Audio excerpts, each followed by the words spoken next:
నమస్కారం ఘంటారావానికి స్వాగతం. ముందుగా ప్రధాన అంశాలు. మంత్రుల వద్ద పెండింగ్ దస్త్రాలపై సీఎం చంద్రబాబు అసహనం. క్లియరెన్స్ లో వేగం పెంచాలని నిర్దేశం.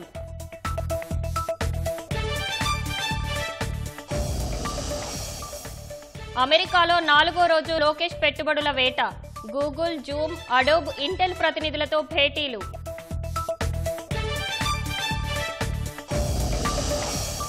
పరకామణి చోరీపై జగన్ వ్యాఖ్యలు సరికాదన్న పవన్. హిందువుల విషయంలో నోటికొచ్చినట్లు మాట్లాడతారా అని ప్రశ్న.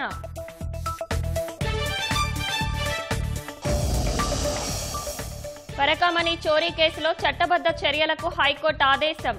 రాజీపై దర్యాప్తు కొనసాగించాలని సిఐడి ఏసీబీకి సూచన. క్లెయిమ్ చేయని నగదు తిరిగి పొందాలన్న ప్రధాని. మీ డబ్బు మీ హక్కు ఉద్యమంలో భాగస్వాములు కావాలని పిలుపు.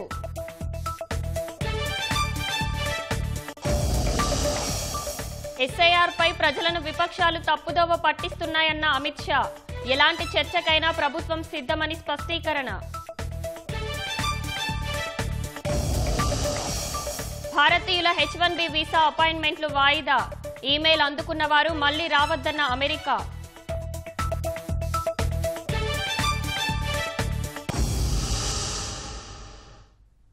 ప్రజలు మెచ్చే పాలన అందించేలా ప్రతి విభాగం, ప్రతి అధికారి పనిచేయాలని సీఎం చంద్రబాబు స్పష్టం చేశారు. అవసరమైతే ప్రభుత్వ బిజినెస్ రూల్స్ సవరించుకోవాలని సూచించారు.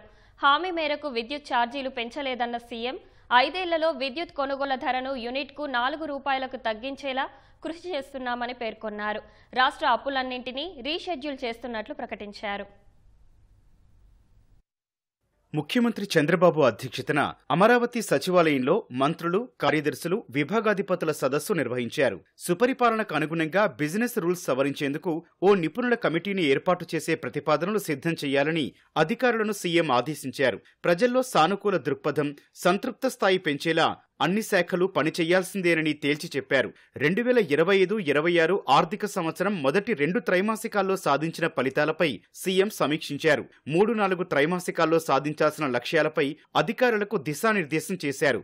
GSDP, KPI, public positive perception, data driven governance అంశాలపై సూచనలు చేశారు. సూపర్ 6 పథకాలు, పౌర సేవలు, అభివృద్ధి కార్యక్రమాల అమలుపైన సమీక్షించారు. ఫైళ్ల క్లియరెన్స్, ప్రజా ఫిర్యాదుల పరిష్కార వేదిక, అవేర్, డేటా లేక్, ఐటీ అప్లికేషన్లపై అధికారులు ప్రెజెంటేషన్ ఇచ్చారు. ప్రజల నుంచి వచ్చే అర్జీలు, ఫిర్యాదులు, వాటి పరిష్కారంపై హెచ్ఓడీలకు సీఎం సూచనలు చేశారు. కేంద్ర ప్రాయోజిత పథకాలు, రాష్ట్రంలో అమలు చేస్తున్న సంక్షేమ పథకాలు, వాటి ఫలితాలపై సమావేశంలో చర్చించారు.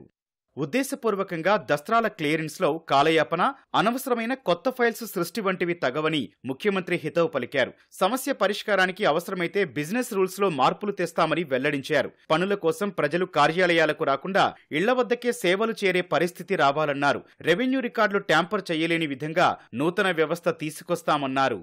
స్టేట్ గవర్నమెంట్, సెంట్రల్ గవర్నమెంట్ అన్ని డిపార్ట్మెంట్లని ఇంటిగ్రేట్ చేశాం. డేటా ఏ ఆఫీసరు ఏమనుకుంటున్నాడో కూడా ఉంటుంది ఇప్పుడు దీంట్లో. Very interesting. ఇప్పుడు 2వ క్వార్టర్కి 11.28 గ్రోత్ రేట్ వచ్చింది. ఈ సంవత్సరం అయితే మనం 17% పెట్టుకున్నాం. దానికి మీరందరూ కూడా ఎవరైనా సరిగా పనిచేయకపోతే ఇప్పుడు అంతా కూడా మీ అన్ని కూడా ఇక్కడ ఉన్నాయి. నా పర్ఫార్మెన్స్ రాష్ట్రానికి మొత్తం ఉంటుంది, మీ పర్ఫార్మెన్స్ మీ శాఖలకు ఉంటుంది.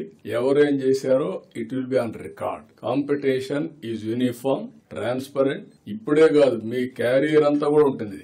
ఏ అధికారి ఉన్నప్పుడు ఎక్కడ పని చేశాడో ఒక్కసారి తీసుకుంటే ఆటోమేటిక్ వచ్చే పరిస్థితి వస్తుంది. That is the systems we're building now. మనం హార్డ్ వర్క్ కాదు, కావాల్సిన స్మార్ట్ వర్క్. ఎన్ని ఫైల్స్ వస్తాయి ఒక ఆఫీసర్కి వస్తే ఒక 4-5 వస్తాయి, అంతేనా? ఇంకోటి కూడా ఉంది మీకు వెరీ ఇంట్రెస్టింగ్. ఫైల్స్ కావాలని క్రియేట్ కూడా చేస్తున్నారు. This is another biggest challenge. కిందికి పైకి తిప్పాలి కాబట్టి ఒక ఫైల్ క్రియేట్ చేసి పైకి పంపించేస్తున్నారు. అవసరమైతే వుడ్ రీడ్రాఫ్ట్ బిజినెస్ రూల్స్. ఇప్పుడు కాన్స్టిట్యూషన్ ఇన్నిసార్లు అమెండ్ చేసుకున్న తర్వాత బిజినెస్ రూల్స్ ఎందుకు అమెండ్ చేసుకోకూడదు? రాబోయే రోజుల్లో everything will be in link file. ఇంకా ట్యాంపర్ చేయడానికి అవకాశం లేదు. వన్స్ అది వస్తే రెవెన్యూ రికార్డ్స్ ఆర్ సేఫ్. పట్టాదారు పాస్ పుస్తకం మీ దగ్గర ఎందుకు రావాలి? ప్రింట్ చేసి చెన్నైలో ప్రింట్ చేస్తున్నారు కొత్త పుస్తకాలన్నీ. ఆ సెక్యూరిటీ ఫీచర్స్ పెట్టి, ఆ సెక్యూరిటీ ఫీచర్స్ అడ్రస్ అతనికి ఇచ్చి అతనే పంపిస్తాడు నేరు కొరియర్ సర్వీస్ లో. హ్యూమన్ టచ్ తగ్గితే వాళ్ళు కూడా హ్యాపీగా ఫీల్ అవుతారు పబ్లిక్. గత పాలకులు రాష్ట్ర బ్రాండును నాశనం చేసి అధిక వడ్డీలకు అప్పులు చేశారని సీఎం ఆగ్రహం వ్యక్తం చేశారు. రాష్ట్రానికున్న అప్పులన్నింటినీ రీషెడ్యూల్ చేస్తున్నట్లు వెల్లడించారు. Over a period of time AP brand ఆదాయం తగ్గింది, అప్పులు పెంచారు. అప్పులు అడిగే కొందికి అప్పు ఇచ్చేవాడు రేట్ ఆఫ్ ఇంట్రెస్ట్ పెంచాడు.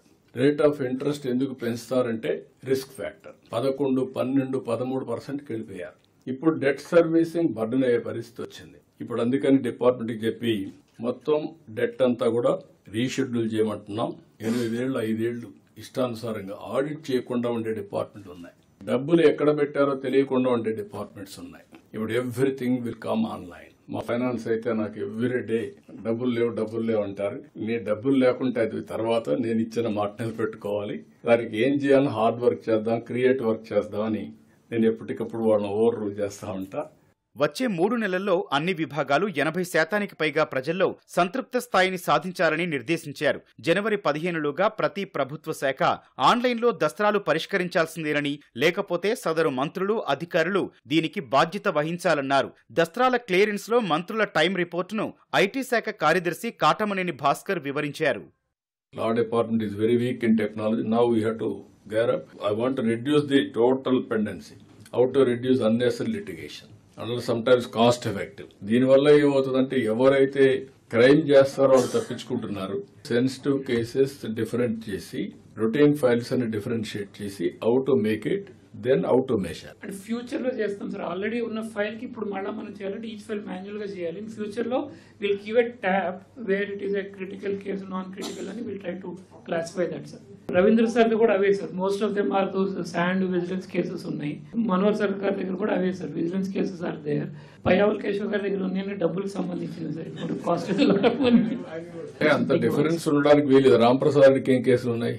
15 రోజులు ఫైనాన్స్ కాదు, ఇంకోటి కాదు. ACB and vigilance cases drop చేసే ఫైల్స్ సార్ అవన్నీ. నాకంటే కూడా సెన్సిటివ్ ఫైల్స్ ఉంటారు దగ్గర. కాబట్టి మీరు ఏంటి ఎక్స్క్యూజ్ కాదు. ఇంకా పైవర్ కేసు అయితే 11 days దగ్గర ఫైనాన్స్ ఏ ఉండవు. ఆయన ఫైనాన్స్ అంతా సెక్రటరీ పంపించేస్తారు. అయితే అవసరమైతే కూడా ప్లానింగ్ కి పంపించి ప్లాన్ చేసి తెమ్మని చెప్పండి బంచెస్ గా. డిపార్ట్మెంట్స్ కి ఇచ్చిన బడ్జెట్ కి మించి వచ్చిన ప్రపోజల్స్ వస్తున్నాయి సార్. క్లియర్ చేయాలి అంటేమో we're crossing the budget. Beyond వెళ్ళినప్పుడు కొంచెం మనం అక్కడ హోల్డ్ చేసి మళ్ళీ కన్సర్న్ మినిస్టర్ తో మాట్లాడి political first phase every department with in the budget they have to reorient. Struggle will go on some more time. నాకు తెలియదు, నేను కామెంట్ చేయడం నా బాధ్యత. మీరు అన్నారు కాబట్టి next time I will go through your file and then come back. మీడియాలో వస్తోన్న వ్యతిరేక వార్తలపై విశ్లేషించి వ్యవస్థలోని లోపాలను సవరించుకోవాలని చంద్రబాబు తెలిపారు. ప్రజల నుంచి వచ్చే ఫిర్యాదులు ఎక్కువగా ఉంటే సంబంధిత శాఖ సరిగ్గా పనిచేయనట్లేనని అన్నారు. పార్వతీపురం మన్యం జిల్లా కలెక్టర్ గిరిజన పాఠశాలల్లో ముస్తాబు అనే ఓ చిన్న కార్యక్రమం చేపట్టి విద్యార్థుల్లో మార్పు తెచ్చారని అభినందించారు. సుస్థిరాభివృద్ధి లక్ష్యాల సాధనపై 3 నెలలకొకసారి సమీక్ష చేసుకుందామన్నారు. పంచాయతీరాజ్ వ్యవస్థను బలోపేతం చేయడంలో ఉద్యోగులంతా కలిసి రావాలని ఉప ముఖ్యమంత్రి పవన్ కళ్యాణ్ పిలుపునిచ్చారు. ప్రధాని మోదీ, ముఖ్యమంత్రి చంద్రబాబు నాయకత్వంలో పల్లెలను అభివృద్ధి బాట పట్టిస్తున్నామన్నారు. అబ్దుల్ కలాం స్ఫూర్తితో అర్బన్ పంచాయతీలు ఏర్పాటు చేశామని, తద్వారా గ్రామాల్లో మెరుగైన వసతులు సమకూరుతాయని తెలిపారు. మంగళగిరిలో పంచాయతీరాజ్, గ్రామీణాభివృద్ధి శాఖల ఉద్యోగులతో ఉప ముఖ్యమంత్రి పవన్ కళ్యాణ్ మాటామంతి నిర్వహించారు. ఉద్యోగులు శాఖాపరమైన సమస్యలను పవన్ దృష్టికి తీసుకెళ్లారు. పంచాయతీరాజ్ శాఖలో గతంలో పదోన్నతులు ఉండేవి కాదని, చేరిన ఉద్యోగంలోనే చాలా మంది రిటైర్ అయ్యారని పవన్ గుర్తు చేశారు. వేలాది మందికి పదోన్నతులు ఇవ్వడంతో పాటు తొలిసారిగా 70 మందికి డీడీఓలుగా అవకాశం కల్పించామన్నారు. వైసీపీ హయాంలో ప్రతి పోస్టుకు బదిలీకి రేటు ఉండేదన్నారు. కూటమి ప్రభుత్వంలో నిర్దిష్ట నిబంధనలు పెట్టి సీనియారిటీ, సిన్సియారిటీకి ప్రాధాన్యమిచ్చి పారదర్శకంగా పోస్టులు ఇచ్చినట్లు తెలిపారు. I need a clean and transparent governance కావాలి ఈ మన శాఖ, నా కంట్రోల్లోని శాఖ గురించి. ఈ రోజున మనం సాధించింది ఏంటి అంటే ముందు 10,000 మంది పైచిలుకు దాదాపు ఇంకొక 3-4 వేలు వస్తాయి మన ప్రమోషన్స్. ఇది ఉమ్మడి ఆంధ్రప్రదేశ్లో కూడా జరగలేదు. మేము ఎంత మనస్ఫూర్తిగా ట్రాన్స్పరెంట్గా మేము నిలబడ్డాము. మీరు ఇదే స్ఫూర్తితోటి గ్రామాల్లో అదే మీరు తీసుకెళ్ళాలని మేము కోరుకుంటున్నాం. ఫస్ట్ మన సంపదని ఉత్పత్తి చేసిన తర్వాతే, సంపదని పెంచిన తర్వాతే మనం ఏదైనా అడగలం. మనం పని చేయకుండా, ఏ అభివృద్ధి చూపించకుండా, ఇన్ఫ్రాస్ట్రక్చర్ డెవలప్ చేయకుండా, ఇన్ఫ్రాస్ట్రక్చర్కి అసలు డబ్బులు పెట్టకుండా ఎలాగ మనకి సంపద పెరుగుద్ది? పొలిటికల్ వ్యవస్థ కొంత మారాలి, అకౌంటబుల్ వ్యవస్థ ఉండాలి. నా కోరిక, నా విజ్ఞాపన, నా విన్నపం, మేము ఏదైతే సదుద్దేశంతో చేసామో దాన్ని మీరు ప్రజలకి చేరువయ్యేలాగా మీరు ఆ సేవలు చేయమని మనస్ఫూర్తిగా కోరుకున్నాం. గ్రామీణాభివృద్ధి శాఖలో సంస్కరణలు తీసుకురావడంలో శశిభూషణ్ కుమార్, కృష్ణతేజ, వెంకటకృష్ణ వంటి అధికారులు కీలక పాత్ర పోషించారని పవన్ కళ్యాణ్ ప్రశంసించారు. క్లస్టర్ వ్యవస్థను రద్దు చేసి అన్ని పంచాయతీలను స్వతంత్ర విభాగాలుగా మార్చామన్నారు. ప్రభుత్వ సేవలను పౌరులకు అందించడంలో పంచాయతీరాజ్, గ్రామీణాభివృద్ధి శాఖ ఉద్యోగులు చొరవ చూపాలని పవన్ కళ్యాణ్ కోరారు. రాష్ట్రీయ గ్రామ స్వరాజ్ అభియాన్ కార్యక్రమంలో Andhra Pradesh state institute of rural development ద్వారా 2,67,503 మంది ఉద్యోగులు మరియు స్థానిక సంస్థల ప్రతినిధులకు కెపాసిటీ బిల్డింగ్ లో శిక్షణ ఇచ్చి గతంలో దేశంలో 24వ స్థానంలో ఉన్న ఆంధ్రప్రదేశ్ని ఈరోజు నారా చంద్రబాబు నాయుడు గారి నాయకత్వంలోని కూటమి ప్రభుత్వం మొదటి స్థానంలోకి తీసుకొచ్చాం. చట్టబద్ధంగా మీకోసం చేయగలిగినవన్నీ మేము చేస్తాం. నేను ఖచ్చితంగా మీకు మాటిస్తున్నాను. పంచాయతీరాజ్ వ్యవస్థలో ఉన్న ప్రతి ఉద్యోగి నాకు ఒక కుటుంబంలో పనిచేయాలి. అన్ని విభాగాలు ఒకటే. అది మనం అందరూ కలిసి ఒక వ్యవస్థగా పనిచేయాలి. ఒక చిన్న ప్రమోషన్ వస్తే మీరు ఎంత ఆనందం చూపించారో వచ్చే ఒక పౌరుడికి, సగటు మనిషికి మీరు ఆ ఆనందాన్ని తిరిగి పంచమని నేను కోరుకున్నాను. Paid back. మన అకౌంటబిలిటీ నుంచి నాతో సహా ఎవరు కూడా తప్పించుకోలేరు. సో దీన్ని మనం మనస్ఫూర్తిగా ముందుకు తీసుకెళ్లాలని నేను మీ అందరికీ కోరుకుంటూ 2025-26 ధాన్యం కొనుగోళ్లపై అమరావతి సచివాలయంలో ముఖ్యమంత్రి చంద్రబాబు సమీక్ష నిర్వహించారు. 23 జిల్లాల్లో ఇప్పటి వరకు 18.32 లక్షల మెట్రిక్ టన్నుల ధాన్యం కొనుగోలు చేసినట్లు అధికారులు సీఎంకు వివరించారు. గతేడాదితో పోలిస్తే ధాన్యం కొనుగోళ్లు 32% మేర పెరిగాయన్నారు. మొత్తం 2,606 ధాన్యం కొనుగోలు కేంద్రాల ద్వారా ప్రొక్యూర్మెంట్ ప్రక్రియ జరుగుతున్నట్టు వెల్లడించారు. కొనుగోలు కేంద్రాల వద్ద 7.89 కోట్ల గోనె సంచులను ప్రభుత్వం రైతులకు అందుబాటులో ఉంచినట్లు తెలిపారు. ధాన్యం కొనుగోలు చేసిన 24 గంటల్లోపే 4,085 కోట్ల మేర చెల్లింపులు చేసినట్టు పౌర సరఫరాల శాఖ అధికారులు వెల్లడించారు. ఈ ఏడాది మొత్తంగా 50.75 లక్షల మెట్రిక్ టన్నుల ధాన్యం సేకరణ లక్ష్యంగా పెట్టుకున్నట్లు చెప్పారు. ఈ సమీక్షలో వ్యవసాయ శాఖ మంత్రి అచ్చెన్నాయుడు, పౌర సరఫరాల శాఖ మంత్రి నాదెండ్ల మనోహర్, ఉన్నతాధికారులు పాల్గొన్నారు. పరకామణి చోరీ కేసును చిన్నదిగా చెప్పుకొచ్చిన జగన్, ఆయన నమ్మిన క్రైస్తవం విషయంలో అలా అనగలరా అని ఉప ముఖ్యమంత్రి పవన్ కళ్యాణ్ ప్రశ్నించారు. హిందువుల విషయంలో ఇష్టానుసారం మాట్లాడతారా అని నిలదీశారు. 5 ఏళ్లు సీఎంగా పనిచేసిన వ్యక్తి అలా మాట్లాడడం సరికాదన్నారు. So recently Jagan Mohan Reddy have commented that it's a small issue, why the government is taking it as a big issue in Parakamani case. What do you say on this? Can he do the same thing? I don't have any personal issue with him, but I would like to ask only one question. Does he dare to say the same thing about Islam? Does he dare to say the same thing about his own religion, Christianity? Why when it comes to Hindus, how could you say it just like that? It's not fair. I think that is not fair. Being who was a CM, who was CM for more than 5 years, I think he should not have said what he had said. Tirumala Parakamani చోరీ కేసులో high court కీలక ఆదేశాలు జారీ చేసింది. చోరీ కేసులో FIR నమోదు చేసి చట్ట ప్రకారం చర్యలు తీసుకునేందుకు సిఐడి, ఏసీబీ డీజీలకు హైకోర్టు వెసులుబాటు కల్పించింది. నిందితుడు రవికుమార్ ఆస్తులపై దర్యాప్తు కొనసాగించాలని సిఐడి, ఏసీబీ డీజీలకు ఆదేశాలు జారీ చేసింది. చోరీ కేసు లోక్ అదాలత్ వద్ద రాజీ వ్యవహారంపై దర్యాప్తు కొనసాగించాలని, దర్యాప్తులో సమాచారం పంచుకోవాలని సిఐడి, ఏసీబీ డీజీలకు సూచించింది. టీటీడీ మాజీ ఏవీఎస్ఓ సతీష్ శవ పరీక్ష నివేదికను సీల్డ్ కవర్లో రిజిస్ట్రార్ జ్యుడిషియల్కు అందించాలని సిఐడిని ఆదేశించింది. కేసు దర్యాప్తులో భాగంగా ఐటీ, ఈడీతో సమాచారం పంచుకోవాలని సూచిస్తూ విచారణను ఈ నెల 16కు వాయిదా వేసింది.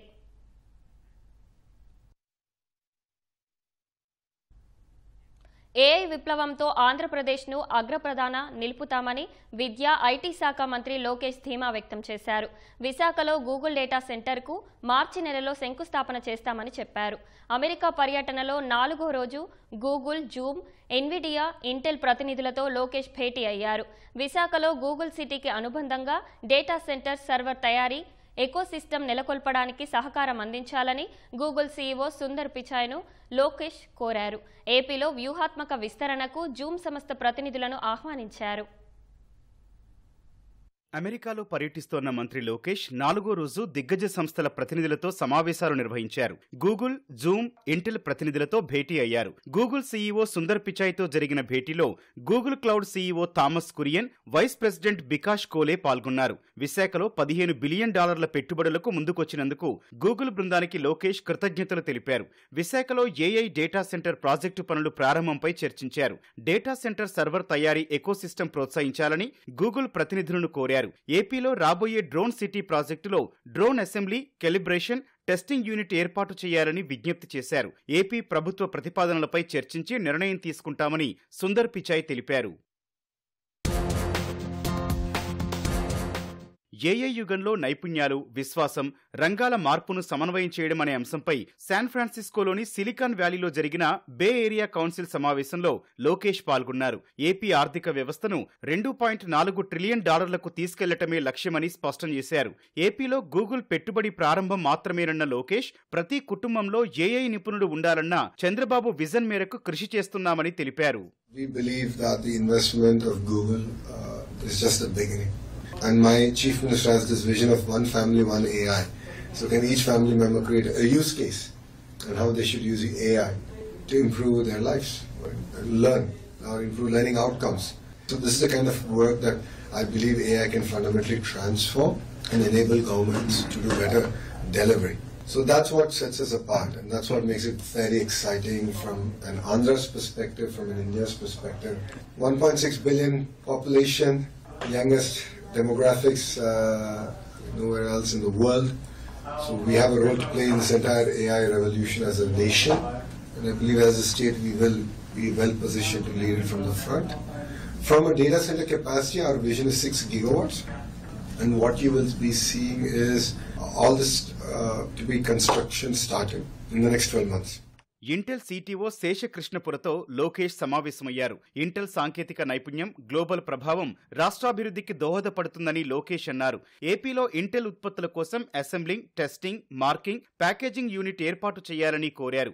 ఇంటెల్ అమరావతి ఏఐ రీసెర్చ్ సెంటర్ను శ్రీ సిటీ IIIT లేదా ఐఐటి తిరుపతి భాగస్వామ్యంతో ఏర్పాటు చేసే అంశాన్ని పరిశీలించాలని సూచించారు. ఆంధ్రప్రదేశ్లోని విశ్వవిద్యాలయాల్లో ఇంటెల్ స్కిల్ ల్యాబ్స్ స్థాపించి సెమీ కండక్టర్ ఫ్యాబ్రికేషన్ మూలాలు, ఏఐ, రోబోటిక్స్ పై ప్రత్యేక శిక్షణ అందించాలని సూచించారు.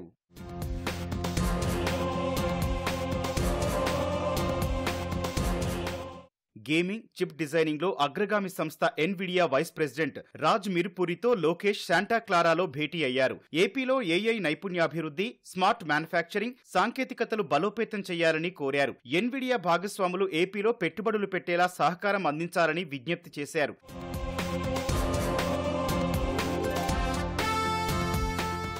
Zoom video communications product and engineering విభాగం president Shankaralingam, chief operating officer అపర్ణతోనూ లోకేష్ భేటీ అయ్యారు. రాష్ట్రంలో టెక్నాలజీ మౌలిక సదుపాయాలు బలోపేతం, వర్చువల్ ప్లాట్ఫామ్స్ ద్వారా కీలక రంగాలకు డిజిటల్ సొల్యూషన్స్ అందించడంపై చర్చించారు. అమరావతి లేదా విశాఖలో జూమ్ సంస్థ R&D సెంటర్ ఏర్పాటు చేయాలని లోకేష్ విజ్ఞప్తి చేశారు. విశాఖలో ఒక జీసీసీ ఏర్పాటు అంశాన్ని పరిశీలించాలని కోరారు. రాష్ట్రంలో టెలిమెడిసిన్, ప్రజారోగ్యాన్ని విస్తరించేందుకు జూమ్ వేదిక ద్వారా సాంకేతిక సహకారం అందించాలని కోరారు. ఏపీ ప్రభుత్వ ప్రతిపాదనలను పరిశీలిస్తామని శంకరలింగం తెలిపారు. అడోబ్ సీఈఓ శంతను నారాయణన్తో లోకేష్ సమావేశమయ్యారు. విశాఖలో అడోబ్ జీసీసీ లేదా డెవలప్మెంట్ సెంటర్ ఏర్పాటు చేయాలని మంత్రి లోకేష్ ప్రతిపాదించారు.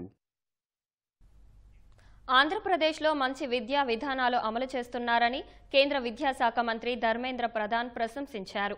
కార్పొరేట్ సామాజిక బాధ్యత నిధులతో పాఠశాలలు అభివృద్ధి చేస్తున్నారని కొనియాడారు. టీడీపీ ఎంపీ బీదా మస్తాన్ యాదవ్ రాజ్యసభలో అడిగిన ప్రశ్నకు Dharmendra Pradhan సమాధానమిచ్చారు. Sir, as of October 2025, thousands of schools across India have been equipped with smart classrooms and digital labs. And over 10,000 adult tinkering labs have been established, engaging more than 1.1 crore students in hands-on learning and innovation. 87,802 smart classrooms and 806 ICT labs are also currently present in the state of Andhra Pradesh. Sir, in this context, given the success of CSR-driven initiatives in Andhra Pradesh, will the Honourable Minister clarify whether the Ministry is encouraging and facilitating CSR funds from corporates to build smart classrooms across the country?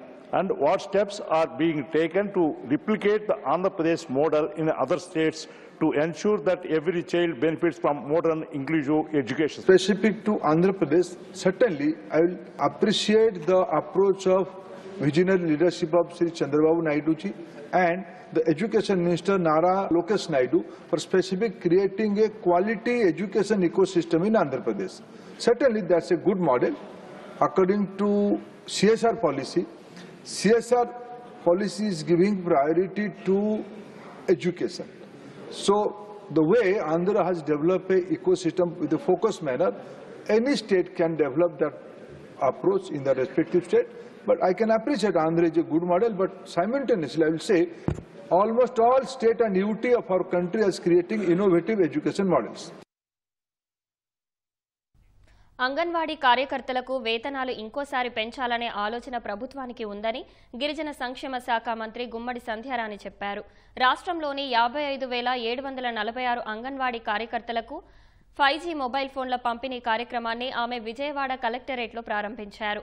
అంగన్వాడీలకు అతి త్వరలో కొత్త చీరలు అందిస్తామని ప్రకటించారు. ఏదైనా upload చేయాలంటే మన వాళ్ళు బ్యాక్గ్రౌండ్ అప్లోడ్ చేయగలుగుతారనే ఉద్దేశంతో 58,000 ఫోన్లు 75 కోట్లతో కొని ఈ రోజు మీకు ఇస్తున్నామాట. అది చంద్రబాబు నాయుడు గారు ఏ ప్రభుత్వం చెయ్యిన విధంగా మేము మీకు పనిచేసి పెడుతున్నాం. గ్రాడ్యుయేట్ ఇంతకుముందు ఎవ్వరూ చేయలేదు. మినిస్టర్ మెయిన్గా ఇంతవరకు ఎవ్వరూ మార్చలేదు. 3 సార్లు జీతం పెంచింది కూడా చంద్రబాబు నాయుడు గారే. మీకు త్వరలోనే శారీస్ కూడా కొత్త శారీస్ యూనిఫామ్ మాకు బోర్ కొట్టింది, కొత్తవి కావాలని అడిగారంట. అందుకని శారీస్ కూడా అతి త్వరలో ప్రతి ఒక్కరికి కూడా మళ్ళీ 2 కొత్త యూనిఫామ్ శారీస్. మీ కలర్ మీ ఇష్టమే. ఫస్ట్ మీకు 1200 జీతం ఉండేది మొట్టమొదటిసారి. ఈరోజు 11,500 రూపాయలు జీతంకి వచ్చారు. మీరు మళ్ళీ జీతం పెంచాలని ఆలోచన మొత్తం ప్రభుత్వానికి ఉంది అని మాత్రం మీ అందరికీ తెలియజేస్తున్నాను. దీనిలో దాపరికం ఏమీ లేదు. ఎందుకంటే వచ్చిన వెంటనే ఫస్ట్ చాలామంది మాకు ప్రభుత్వ పథకాలు అందలేదు అన్నారు. ఆయాలందరికీ వస్తున్నాయి కదా ఇప్పుడు ప్రభుత్వ పథకాలు అందరికి కూడా. అలాగే మున్సిపాలిటీలో ఉన్నటువంటి టీచర్లకు కూడా వస్తున్నాయి. కానీ గ్రామీణ ప్రాంతాల్లో ఉన్న టీచర్లకు రావట్లేదని అది కూడా ముఖ్యమంత్రి గారి దృష్టికి పెట్టాం. మీతో పాటు హెల్త్ డిపార్ట్మెంట్లో ఉన్నటువంటి ఆశా వర్కర్లకు కూడా పెట్టి ముఖ్యమంత్రి గారి దృష్టిలో పెట్టాం. త్వరలోనే దాన్ని కూడా మనం పరిష్కరించే దిశగా వెళ్దామని మీ అందరికీ కూడా నేను తెలియజేస్తున్నాను. ఇది మాత్రం 100%. జంట హత్యల కేసులో వైసీపీ మాజీ ఎమ్మెల్యే పిన్నెల్లి రామకృష్ణారెడ్డి, ఆయన సోదరుడు పిన్నెల్లి వెంకట్రామిరెడ్డి రేపు మాచర్ల కోర్టులో లొంగిపోనున్నారు. మే 24న పల్నాడు జిల్లా గుండ్లపాడులో టీడీపీ నేతలు కోటేశ్వరరావు, వెంకటేశ్వర్లు హత్యకు గురయ్యారు. ఈ జంట హత్యల కేసులో A6గా పిన్నెల్లి రామకృష్ణారెడ్డి, A7గా పిన్నెల్లి వెంకట్రామిరెడ్డి ఉన్నారు. ఈ కేసులో ముందస్తు బెయిల్ను కొట్టేస్తూ హైకోర్టు ఆగస్టు 29న ఇచ్చిన తీర్పును సవాలు చేస్తూ పిన్నెల్లి సోదరులు దాఖలు చేసిన పిటిషన్లను ఇటీవల సుప్రీంకోర్టు కొట్టేసింది. 2 వారాల్లో కోర్టు ముందు లొంగిపోవాలని ఆదేశించింది. సుప్రీంకోర్టు గడువు ముగియనుండటంతో పిన్నెల్లి సోదరులు రేపు మాచర్ల కోర్టులో లొంగిపోనున్నారు. అమరావతిలో ప్రపంచ స్థాయి ప్రమాణాలతో రీజనల్ పోస్టల్ కార్యాలయం నిర్మిస్తామని కేంద్ర మంత్రి పెమ్మసాని చంద్రశేఖర్ చెప్పారు. ఇందుకోసం 80 కోట్లు వెచ్చిస్తామని వివరించారు. అనంతపురం జిల్లా కూడేరు, గుత్తి, కంబతూరులో శాశ్వత పోస్టాఫీసులు నిర్మించాలని టీడీపీ ఎంపీ లక్ష్మీనారాయణ అడిగిన ప్రశ్నకు పెమ్మసాని సానుకూలంగా స్పందించారు. 6 కోట్ల రూపాయలతో ఆంధ్రప్రదేశ్లో పోస్టాఫీసులు ఆధునీకరిస్తామని తెలిపారు. Kuderu, Kambaduru and Gutti post offices have been shifted repeatedly due to the absence of permanent buildings. This constant relocation has caused significant inconvenience to the residents. The department already owns land in all 3 mandals, yet no construction has been undertaken, resulting in delays in service delivery and also exposing government land to the risk of the encroachment. Therefore, I would like to ask the Honourable Minister, will the government take up the construction of permanent postal buildings on the existing departmental land in Kuderu, Kambaduru and Gutti mandals to ensure stable and accessible and timely postal services for the public, sir? We have a standardized process, sir, for any post office to renovate or to reconstruct or to upgrade for modern facilities, sir. As far as specific post offices that the Honourable MP has requested, we are happy to look into those, sir.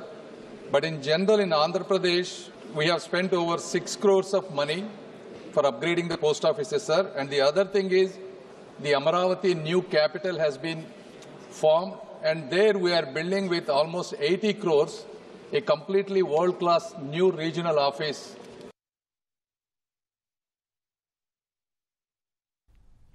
ఐదేళ్ల నుంచి పెండింగ్లో ఉన్న uranium బాధిత గ్రామాల సమస్యలు కొలిక్కి వచ్చాయని Pulivendula TDP incharge BTech Ravi అన్నారు. బీటెక్ రవి ఆధ్వర్యంలో యురేనియం బాధిత గ్రామాలైన కేకే కొట్టాల, మబ్బుచింతలపల్లె గ్రామస్తులు దాదాపు 2 గంటల పాటు కడప జిల్లా కలెక్టర్ శ్రీధర్తో సమావేశమయ్యారు. యూసీఐఏఎల్ అధికారులు కూడా సమావేశంలో పాల్గొన్నారు. యురేనియం టెయిల్ పాండ్ ఎత్తు పెంచడం వల్ల గ్రామస్తులు తీవ్ర ఇబ్బందులు పడుతున్నారని బీటెక్ రవి ప్రస్తావించారు. ప్రభావిత గ్రామాలకు చెందిన రైతుల భూములను తీసుకోవడానికి త్వరలో నోటిఫికేషన్ ఇస్తామని కలెక్టర్ చెప్పినట్లు బీటెక్ రవి వెల్లడించారు. మాకు కలెక్టర్ గారు స్పష్టంగా చెప్పడం ఏంటంటే కనం కింద కొట్టాలలో ఉండే సర్వే నెంబర్లోని ప్లస్ మబ్బుచింతలపల్లెలోని కొంత పార్టు దాదాపు 450 ఎకరాలను 450 ఎకరాలను వచ్చేసి సర్వే నెంబర్ ప్రకారం నోటిఫై చేసి తప్పకుండా వాళ్ళ భూములన్నింటినీ తీసుకుంటున్నాము. తర్వాత R&R ప్యాకేజ్ వలన అర్బన్కు అంటే పులివెందులకు దగ్గరలో ల్యాండ్ కూడా చూసి R&R ప్యాకేజ్తో 250 స్క్వేర్ యార్డ్స్తో వీళ్లకు ఇల్లు కట్టుకునేదానికి కల్పిస్తామని చెప్పారు. టైనింగ్ పాండ్ వల్ల నవ్వలు, నొప్పులు, గర్భవతులకు నిలబడడం లేదు. పిల్లలను పెళ్లి చేయాలన్నీ కూడా ఈ ఊరికి ఇయ్యము, మేము చేయము, మాకు అవసరం లేదు, ఆ ఊరికి వద్దు మాకు అని చెప్పి అంటున్నారు. పిల్లలు చిన్న పిల్లల కానుంచి పెద్దవాళ్ళ వరకు లేనిపోని కడుపు నొప్పికి ఆపరేషన్లు చేయించుకుంటున్నారు. వైట్ ఛార్జ్కి గర్భసంచి తీపించుకొని ఎంతమందో లేనిపోని సమస్యలతో ఇబ్బంది పడుతున్నారు. మాకు ఆ ఊరు నుంచి వేరే ఊరికి తరలించి మాకు ఉద్యోగాలు అందించేసి ఆ భూమి తీసుకుంటే కనుక మేము వెళ్తాం సార్. ఆదోనిని జిల్లాగా ప్రకటించాలంటూ సాధన సమితి జేఏసీ ఆధ్వర్యంలో నిర్వహించిన బంద్కు అన్ని రాజకీయ పార్టీలు మద్దతు తెలిపాయి.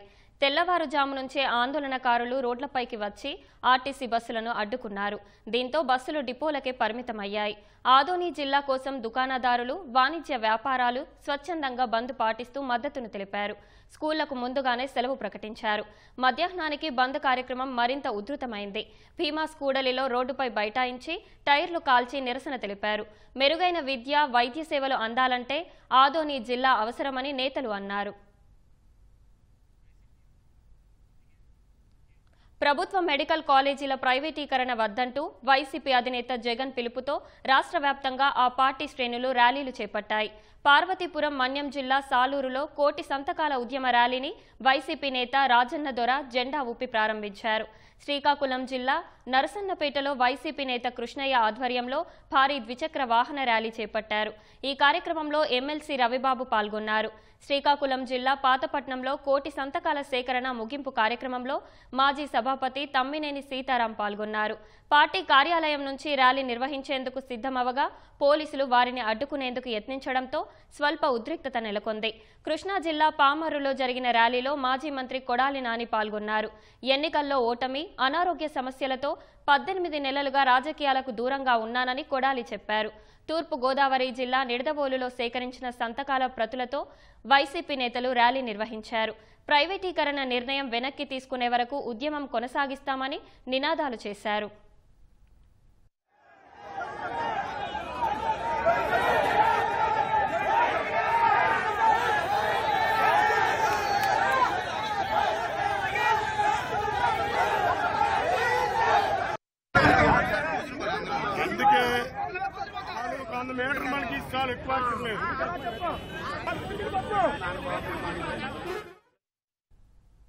అల్లూరి జిల్లా చింతపల్లి మండలం మేడూరులో భర్తని భార్య హతమార్చింది. ఫోన్ ఎక్కువగా మాట్లాడవద్దని గట్టిగా చెప్పినందుకు భర్త రాజారావుపై భార్య గొడ్డలితో దాడి చేసింది. ఈ ఘటనలో అతను తీవ్రంగా గాయపడగా స్థానికులు ఆసుపత్రికి తరలించారు. విశాఖ కేజీహెచ్లో చికిత్స పొందుతూ రాజారావు మృతి చెందాడు.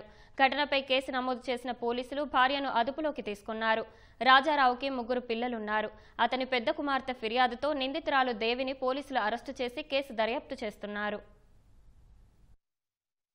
మా అమ్మకు మా నాన్నకు చిన్న చిన్న గొడవలు ఉన్నాయి మేడం. మొన్న నైట్ అయితే నాన్న తలపై పడుకొని ఉండగా గొడ్డలతో కొట్టడం అంటూ జరిగింది.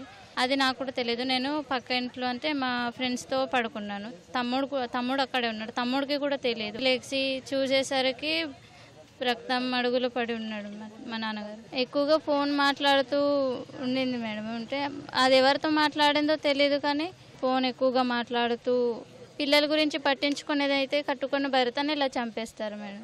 20 సంవత్సరాల క్రితం వీరికి వివాహం జరిగింది. అప్పటి నుండి కూడా బాగానే అయింది. 3 పిల్లలు వీళ్ళకి. గత 3 సంవత్సరాల నుండి పిల్లల్ని సరిగ్గా చూసుకోకపోవడం వల్ల, అలాగే బయట ఎక్కువగా ఫోన్స్ మాట్లాడడం వల్ల ఆ ఇద్దరి మధ్య భేదాభిప్రాయాలు ఎక్కువైనాయి. అతను వ్యవసాయ పనులు చేసుకుంటాడు. ఇంటికి వచ్చేసరికి కూడా నాకు ఇది బడ్డీని అవుతుందని ఆమె చాలాసార్లు చెప్పడం జరిగింది. అది మనసులో పెట్టుకొని ఆమె అందరూ నిద్రిస్తున్న సమయంలో ఎర్లీ అవర్స్ ఇంట్లో ఉన్న గొడ్డలతో భర్తను కొట్టి చంపడం జరిగింది. కడప మాజీ మేయర్ సురేష్ బాబుకు హైకోర్టులో ఎదురుదెబ్బ తగిలింది. కడప మేయర్ ఎన్నిక నోటిఫికేషన్ను సవాలు చేస్తూ సురేష్ బాబు దాఖలు చేసిన పిటిషన్ను హైకోర్టు కొట్టేసింది. కడప మేయర్ ఎన్నిక నిర్వహణ కోసం ఈ నెల 4న రాష్ట్ర ఎన్నికల కమిషనర్ జారీ చేసిన నోటిఫికేషన్ను సవాలు చేస్తూ సురేష్ బాబు పిటిషన్ వేశారు. మేయర్గా తనను తొలగిస్తూ ఇచ్చిన ఉత్తర్వులపై హైకోర్టులో పిటిషన్ పెండింగ్లో ఉండగా నోటిఫికేషన్ జారీ చేయడం చట్ట విరుద్ధమంటూ సురేష్ బాబు తరపు న్యాయవాది వాదనలు వినిపించారు. కడప మున్సిపల్ కార్పొరేషన్ పాలక మండలి గడువు 2026 మార్చిలో ముగుస్తుందన్నారు. కాలపరిమితి ముగియడానికి 6 నెలల ముందు ఎన్నిక నిర్వహించడానికి పురపాలక చట్ట నిబంధనలను అనుమతించవన్నారు. ఈ వ్యవహారంలో జోక్యం చేసుకుని ప్రక్రియను నిలువరించాలని కోరారు. 6 నెలల ముందు ఎన్నిక నిర్వహించకూడదనే నిబంధన మేయర్ పదవి విషయంలో వర్తించదని ఎస్ఈసీ తరపు న్యాయవాది వాదనలు వినిపించారు. ఇరువురి వాదనలు విన్న న్యాయస్థానం సురేష్ బాబు దాఖలు చేసిన పిటిషన్ను కొట్టేస్తూ ఉత్తర్వులు జారీ చేసింది.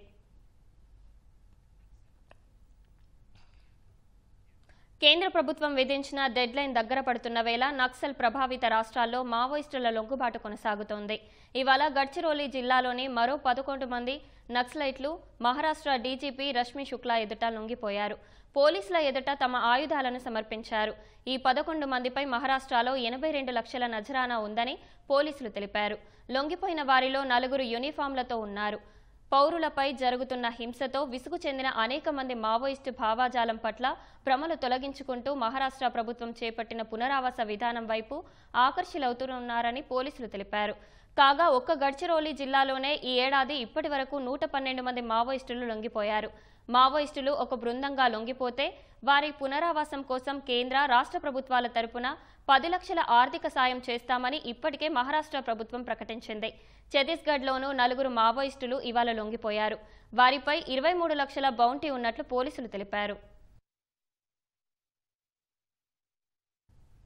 ఆబాల గోపాలం ఆనందోత్సాహాల మధ్య జరుపుకునే దివ్వెల పండుగ దీపావళికి అంతర్జాతీయ గుర్తింపు లభించింది.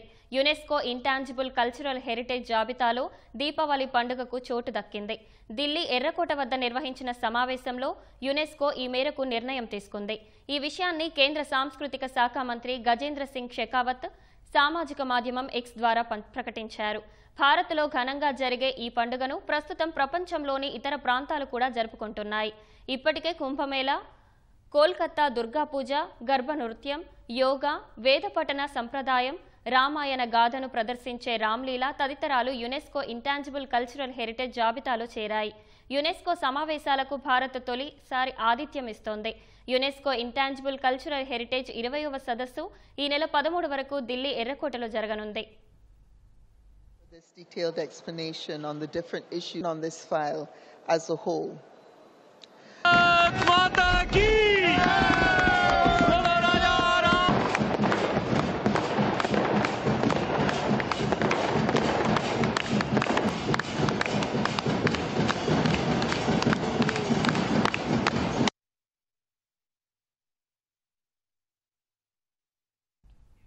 ఇండిగో ఎయిర్లైన్స్ సేవలను స్థిరీకరించామని 138 గమ్యస్థానాలకు తమ సర్వీసుల రాకపోకలు తిరిగి మొదలైనట్లు ఆ సంస్థ సీఈఓ పీటర్ ఎల్బర్స్ నిన్న ప్రకటన చేసినప్పటికీ ఇవాళ కూడా విమానాల రద్దు కొనసాగుతోంది. మరికొన్ని ఆలస్యంగా నడుస్తున్నాయి. ఫలితంగా విమాన ప్రయాణికులు ఎయిర్పోర్టుల్లో పడిగాపులు కాస్తున్నారు. ఢిల్లీ, ముంబై, అహ్మదాబాద్, గువహటి, విశాఖ, పట్నా విమానాశ్రయాల నుంచి రాకపోకలు సాగించాల్సిన పలు విమానాలు ఇవాళ కూడా రద్దయ్యాయి. గత కొన్ని రోజులుగా విమాన సర్వీసుల రద్దు, అంతరాయాల కారణంగా ఇండిగో ఎయిర్లైన్స్కు కేంద్రం షాక్ ఇచ్చింది. ఆ సంస్థకు శీతాకాలంలో షెడ్యూల్ చేసిన విమాన సర్వీసుల్లో తొలుత 5% కోత విధించినట్లు వార్తలు వెలువడ్డాయి. కానీ నిన్న సాయంత్రం విడుదల చేసిన ప్రకటనలో 10% కోత వేసినట్లు తెలిపింది. ప్రస్తుతం ఇండిగో 2200 సర్వీసులను నడుపుతుండగా అందులో 220 విమానాలు తగ్గనున్నాయి. వాటిని ఇతర ఎయిర్లైన్స్కు కేటాయించనున్నట్లు డీజీసీఏ వెల్లడించింది. ఇండిగో సంక్షోభం సమయంలో ఇతర విమాన సర్వీసుల్లో ప్రయాణ ఛార్జీలు పెంచడంపై సమాధానం చెప్పాలని ఢిల్లీ హైకోర్టు కేంద్ర ప్రభుత్వాన్ని ఆదేశించింది. ఇండిగో సంక్షోభానికి అనుకూలంగా మార్చుకొని ఇతర విమానయాన సంస్థలు విమాన టికెట్లు, హ్యాండ్లింగ్ ఫీజులను ఎందుకు పెంచాయో చెప్పాలని కోరింది. ఇండిగో సంక్షోభంతో రద్దయిన విమాన సర్వీసుల్లో టికెట్లు కొన్నవారికి ఆ సొమ్మును ప్రభుత్వం ఇచ్చే విధంగా ఆదేశించాలంటూ దాఖలైన పిటిషన్పై ఢిల్లీ హైకోర్టు విచారణ జరిపింది. ఈ విచారణలో టికెట్ ధరలు పెంచొద్దని విమానయాన సంస్థలకు కేంద్రం నిర్దేశించినట్టు సోలిసిటర్ జనరల్ చెప్పారు. విమాన సర్వీసులు రద్దు చేసి ప్రయాణికులకు అసౌకర్యం కల్పించినందుకు ఇండిగో సంస్థ క్షమాపణలు చెప్పిందని వివరించారు. ఈ వివరణపై స్పందించిన కోర్టు సంక్షోభం తలెత్తిన 4 రోజులకు ఆ చర్యలు తీసుకున్నారని, అప్పటికే ఛార్జీలు 30 నుంచి 40 వేలకు పెరిగాయని గుర్తు చేసింది. ఈ సమస్య పరిష్కారం కోసం ప్రభుత్వం తీసుకున్న చర్యలను అభినందిస్తున్నామన్న కోర్టు అసలు సంక్షోభాన్ని గుర్తించడంలో ప్రభుత్వం ఎలా విఫలమైందో చెప్పాలని కోరింది. ఇది ప్రయాణికుల అసౌకర్యానికి సంబంధించిందే కాదని, ఆర్థిక వ్యవస్థకు వాటిల్లిన నష్టానికి సంబంధించిందని వ్యాఖ్యానించింది.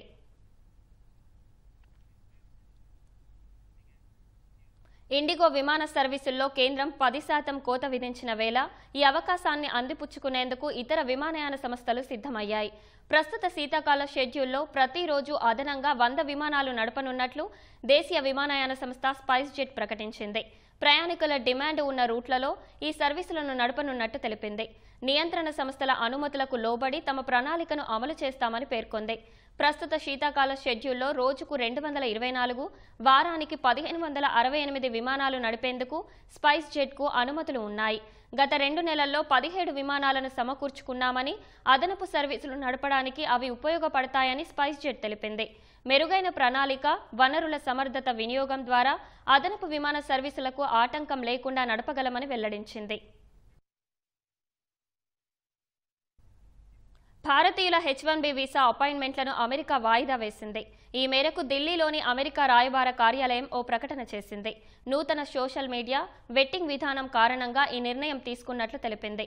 గతంలో ప్రకటించిన అపాయింట్మెంట్ తేదీల ఆధారంగా వస్తే ప్రవేశం ఉండదని స్పష్టం చేసింది. మరోవైపు ఈ ఏడాది జనవరి నుంచి 85,000 వీసాలను రద్దు చేసినట్లు అమెరికా విదేశాంగ శాఖ సామాజిక మాధ్యమం ఎక్స్లో పోస్టు చేసింది.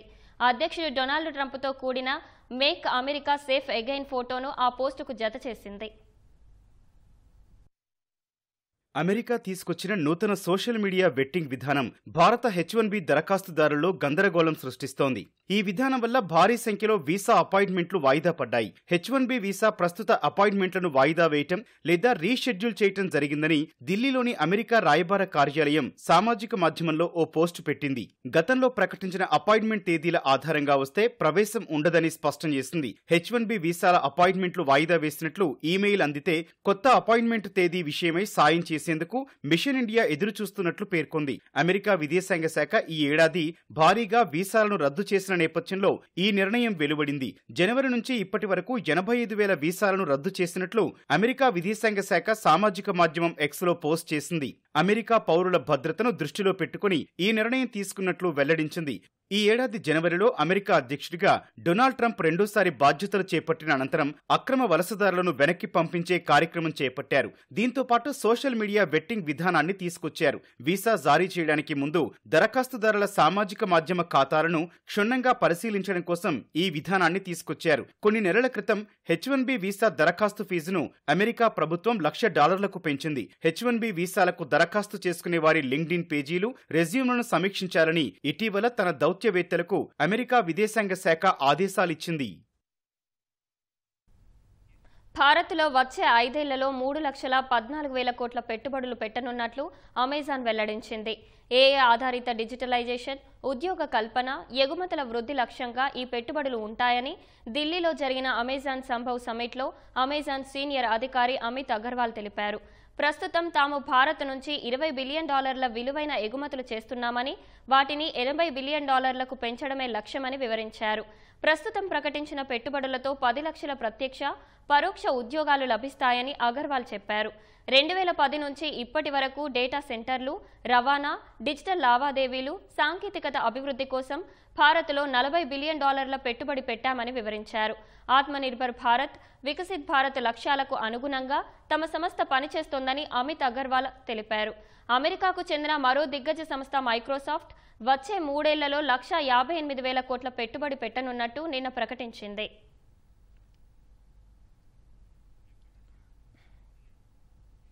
మహారాష్ట్ర నాగ్పూర్లో చిరుతపులి కలకలం సృష్టించింది.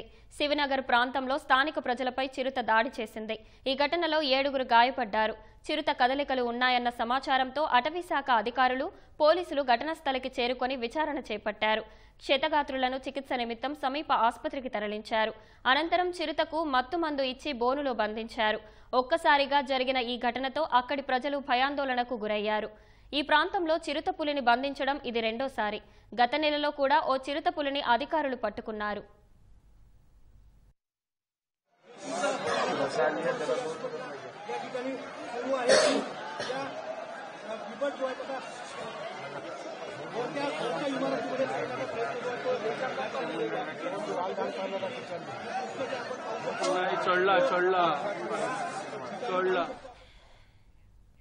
ఏ ప్రాంతంలో అయితే వందే మాతరం గేయాన్ని బహిష్కరించారో అక్కడ ఉన్న వీధి పేరును వందే మాతరంగా మార్చామని రాజ్యసభ సభ్యుడు సానా సతీష్ బాబు చెప్పారు. రాజ్యసభలో జరిగిన చర్చలో పాల్గొన్న ఆయన తెలుగులో మాట్లాడారు. నాడు భారత జాతీయ కాంగ్రెస్ నేతలు నిర్వహించిన మౌలానా మహ్మద్ జవహర్ పేరుతో ఉన్న ప్రాంతానికి వందే మాతరంగా పేరు మార్చామని తెలిపారు. వందే మాతర గీతం మాతృభూమిని తల్లిగా చూసే భారతీయ భావనకు ఇది ప్రతీక. 1923లో నా స్వస్థలమైన కాకినాడలో భారతీయ జాతీయ కాంగ్రెస్ వారు ఏఐసిసి సమావేశాలను పెట్టడం జరిగింది. ఆ సమావేశంలో వందే మాతరం గీతాన్ని బహిష్కరించాలని చెప్పేసి అప్పటి భారతీయ జాతీయ కాంగ్రెస్ అధ్యక్షుడు మౌలానా మహమ్మద్ అలీ జవహర్ ఆ సభ నుండి వాకౌట్ చేశారు. ఆ చేయటం వలన అక్కడ వందే మాతరం గీతానికి జరిగిన అవమానంగా మేము భావించి వందే మాతరం గీతానికి 150వ సంవత్సరము ఉత్సవాలు అక్కడ చేయడం జరిగింది. ఎక్కడైతే బహిష్కరించారో బహిష్కరించిన చోట ఆయన పేరు పెట్టడం జరిగింది. గత నెల నవంబర్ 7న చంద్రబాబు నాయుడు గారి ఇచ్చిన పిలుపు మేరకు మేము వందే మాతరం ఉత్సవాలు రాష్ట్ర ప్రభుత్వం మొత్తం చేస్తుండగా మౌలానా అలీ వీధి పేరుని మార్చి దాన్ని వందే మాతరం మార్గంగా మార్చడం జరిగింది. ఇది నాకు వచ్చిన అదృష్టంగా నేను భావిస్తున్నాను. ఇది కేవలం రోడ్డు పేరు మార్పు మాత్రమే కాదు, ఇది భారత జాతీయ చైతన్యానికి ఇచ్చిన గౌరవంగా నేను భావిస్తున్నాను. ఈ అవకాశాన్ని ఇచ్చిన మా నాయకుడు నారా చంద్రబాబు నాయుడు గారికి ప్రత్యేక ధన్యవాదాలు తెలుపుతున్నాను. వందే మాతరం, భారత్ మాతాకి జై. అమెరికా ఫెడరల్ రిజర్వ్ వడ్డీ రేట్లపై నిర్ణయం ప్రకటనకు ముందు మదుపరుల అప్రమత్తతో దేశీయ స్టాక్ మార్కెట్లు వరుసగా 3వ రోజు నష్టాలు చవిచూశాయి. గత 2 సెషన్లలో 1046 పాయింట్లు కోల్పోయిన సెన్సెక్స్ ఇవాళ మరో 275 పాయింట్లు క్షీణించింది. ఈ ఉదయం 84,607 పాయింట్ల వద్ద సెన్సెక్స్ ప్రారంభమైంది. మొదట్లో లాభాల్లోకి వెళ్లిన సూచి 85,020 పాయింట్ల గరిష్ట స్థాయిని తాకింది. ఈ రాత్రికి ఫెడ్ రేట్ కట్పై ప్రకటన రానుండగా అమ్మకాలు పెరిగి 84,314 పాయింట్ల కనిష్ట స్థాయికి పడిపోయింది. చివరకు 84,391 పాయింట్ల వద్ద సెన్సెక్స్ స్థిరపడింది. జాతీయ స్టాక్ ఎక్స్చేంజ్ సూచీ నిఫ్టీ 82 పాయింట్లు తగ్గి 25,758 వద్ద ముగిసింది. విదేశాలపై అమెరికా విధించిన సుంకాలపై అక్కడి సుప్రీంకోర్టులో విచారణ కొనసాగుతున్న నేపథ్యంలో అగ్రరాజ్యం అధ్యక్షుడు ట్రంప్ కీలక వ్యాఖ్యలు చేశారు. సుంకాలకు వ్యతిరేకంగా సుప్రీంకోర్టు తీర్పు ఇస్తే దానివల్ల అమెరికా భద్రతకు ముప్పు వాటిల్లే ప్రమాదం ఉందని ఆందోళన వ్యక్తం చేశారు. సుంకాలను వ్యతిరేకంగా కొందరు కేసులు వేయటాన్ని ఆయన విమర్శించారు.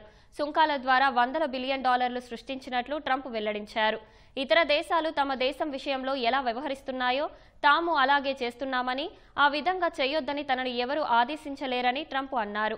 అంతర్జాతీయ అత్యవసర ఆర్థిక అధికార చట్టాన్ని అమలు చేసే క్రమంలో ఫెడరల్ చట్టాలను ఉల్లంఘించారనే ఆరోపణలు రావడంతో ట్రంప్ నిర్ణయాన్ని కొన్ని కోర్టులు అడ్డుకున్నాయి.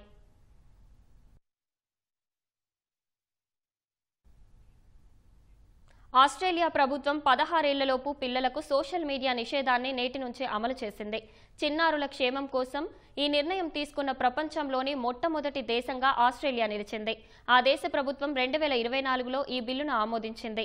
ఈ బిల్లు మేరకు తల్లిదండ్రులు అనుమతి ఇచ్చినా కూడా 16 ఏళ్లలోపు వారు సూచించిన సోషల్ మీడియా ప్లాట్ఫామ్లను ఉపయోగించకూడదని అనుమతి లేదు.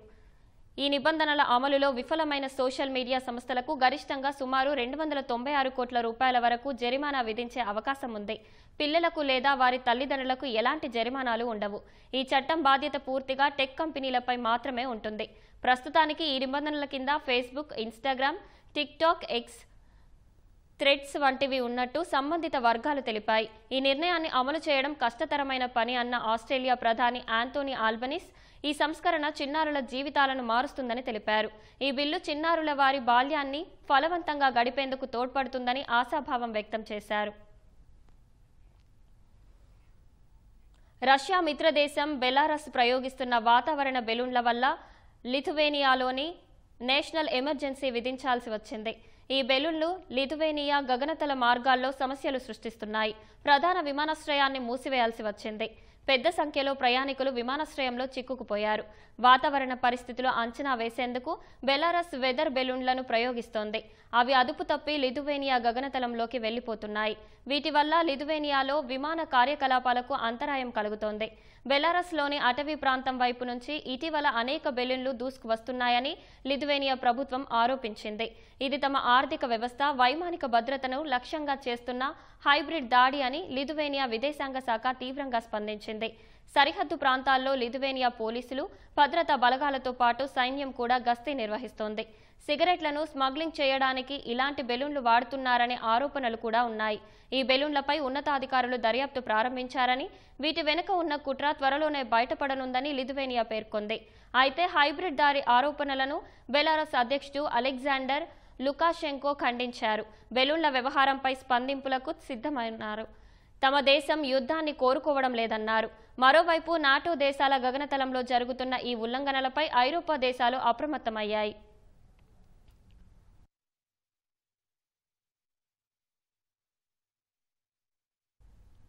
ఉత్తర ఆఫ్రికాలోని మొరాకో ఫెజ్ నగరంలో విషాదం చోటు చేసుకుంది. పక్కపక్కనే ఉన్న 4 అంతస్తుల భవనాలు కుప్పకూలి 19 మంది మృతి చెందారు. 16 మందికి పైగా గాయపడ్డారు. ఈ భవనాల్లో మొత్తం 8 కుటుంబాలు నివసిస్తున్నాయి. ప్రమాద సమాచారం అందుకున్న వెంటనే రెస్క్యూ సిబ్బంది, భద్రతా దళాలు ఘటనా స్థలికి చేరుకుని సహాయక చర్యలు చేపట్టాయి.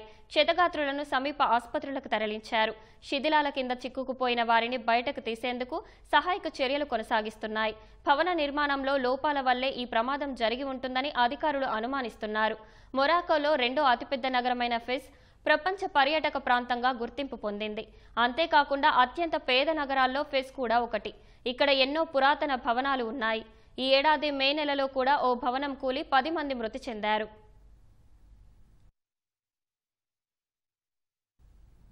ఆకాశంలో ఎగిరే డ్రోన్లుగా, రోడ్లపై కార్లుగా మారి దూసుకెళ్లే వాహనాలను అందుబాటులోకి తెచ్చే ప్రయత్నాలు తుది దశకు చేరుకున్నాయి. ఈ మేరకు చేస్తున్న ప్రయోగాలు ఆశాజనకంగా ఉన్నాయని నిపుణులు తెలిపారు. దుబాయ్లో జరిగిన ప్రదర్శనలో ఈ రకమైన డ్రోన్ పనితీరును పరిశీలించారు. ఎక్స్పెంగ్ సంస్థ తయారు చేసిన ఈ డ్రోన్ నిలువుగా టేకాఫ్, ల్యాండింగ్ అయ్యే సామర్థ్యం కలిగి ఉంది. దీనికి 6 చక్రాలు ఉండడంతో వాటి సాయంతో నేలపై పరుగులు తీయగలదని సంస్థ ప్రతినిధులు తెలిపారు. దీని వినియోగానికి ప్రభుత్వ అనుమతుల కోసం ప్రయత్నిస్తున్నట్టు చెప్పారు. వీటి అమ్మకాలను 2026 నుంచి ప్రారంభించే యోచనలో ఉన్నామన్నారు. అటు కాలిఫోర్నియాలో అలెఫ్ ఏరోనాటిక్స్ తయారు చేసిన ఎగిరే కారు నమూనా ప్రయోగాలు కూడా తుది దశకు చేరాయి.